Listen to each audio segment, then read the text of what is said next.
Assalamualaikum warahmatullahi wabarakatuh. Gimana anak-anak, kabarnya hari ini? Sehat semuanya? Alhamdulillah. Baik, sebelum kita mulai pelajaran kita pada hari ini, silakan untuk ketua kelas memimpin doa terlebih dahulu. Ya, bisa absen dulu ya, siapa yang tidak hadir dan siapa yang hadir hari ini. Ada yang tidak hadir? Hadir semua? Alhamdulillah. Jadi materi kita pada hari ini adalah tentang zakat. Sebelum kita lanjut ke materi kita, saya mau tanya dulu, siapa yang sudah baca atau mengulang-ulang materi kemarin yang sudah kita pelajari?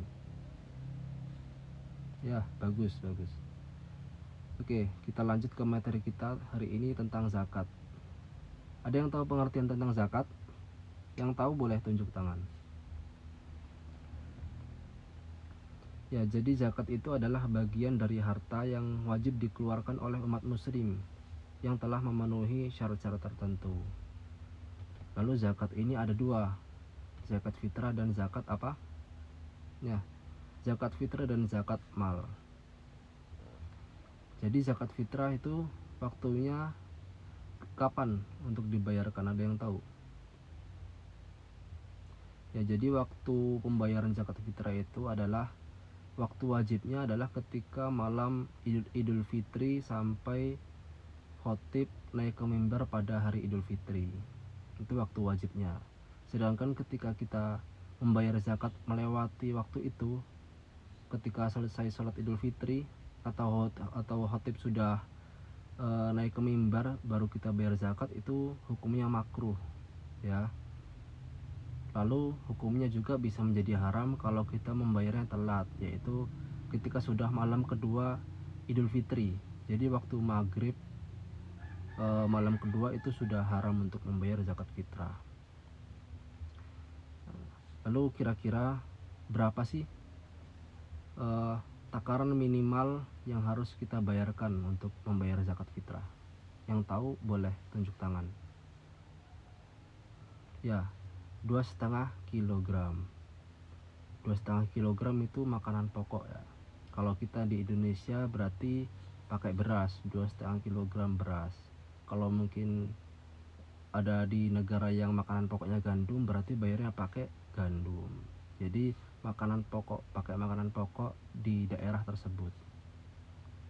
Lalu kira-kira boleh nggak kalau kita bayarnya misalnya pakai uang? Misalnya kita nggak punya beras, mau beli beras jauh tempat yang jual berasnya, kita adanya uang, boleh nggak kira-kira? Ya, ada yang bilang boleh tunjuk tangan, yang nggak boleh jangan tunjuk tangan. Ya, jadi boleh kita membayar zakat fitrah itu menggunakan uang, tapi nanti besaran uang itu disesuaikan dengan jumlah minimal takaran makanan pokoknya. Kalau pakai makanan pokok itu udah 1,5 kilo, berarti dirupiahkan kira-kira beras 2,5 kilo itu berapa ribu. Nah, jadi segitu kita bayarnya. Kalau misalnya harga beras 2,5 kilo itu 30.000 misalnya, berarti minimal kita kalau membayar pakai uang itu minimal 30.000. Lalu ketika disalurkan, ketika zakat sudah terkumpul lalu disalurkan kepada orang-orang yang berhak menerima zakat, yang membayar pakai uang itu juga tidak boleh kita berikan dalam bentuk uang juga. Jadi ketika ada yang membayar zakat dalam bentuk uang lalu akan kita salurkan ke orang-orang yang berhak menerima zakat, kita belikan dulu makanan pokok. Uangnya kita belikan beras dulu atau gandum atau makanan pokok yang lainnya. Jadi boleh membayar zakat dengan uang, tapi ketika mendistribusikan itu tetap harus menggunakan makanan pokok ya anak-anak.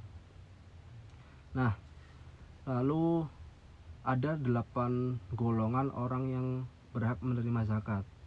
Kira-kira apa saja, ada yang tahu? Boleh tunjuk tangan yang tahu. Jadi 8 golongan yang boleh menerima zakat itu ada apa aja?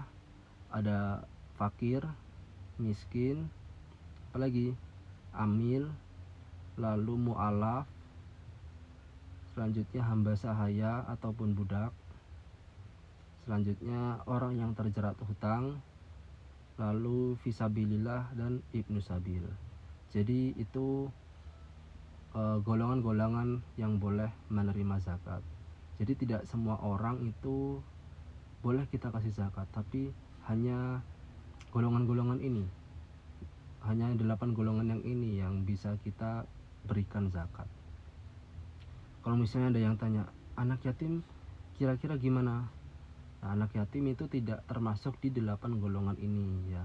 Jadi kalau misalnya kita mau ngasih zakat ke anak yatim, kira-kira anak yatim itu masuk ke salah satu dari golongan ini apa enggak? Misalnya anak yatimnya dia amil, atau dia anak yatimnya orang miskin atau orang fakir, nah itu boleh kita kasih zakat. Tapi kalau anak yatim dia tidak fakir, tidak miskin ataupun bukan amil, intinya bukan termasuk dari golongan yang 8 ini, kita tidak boleh memberikan zakat itu kepada mereka. Jadi kita memberikan zakat kepada anak yatim itu bukan karena mereka yatim, tapi karena mereka termasuk ke golongan orang miskin, ataupun mereka amil, ataupun mereka mu'alaf misalnya. Jadi seperti itu ya.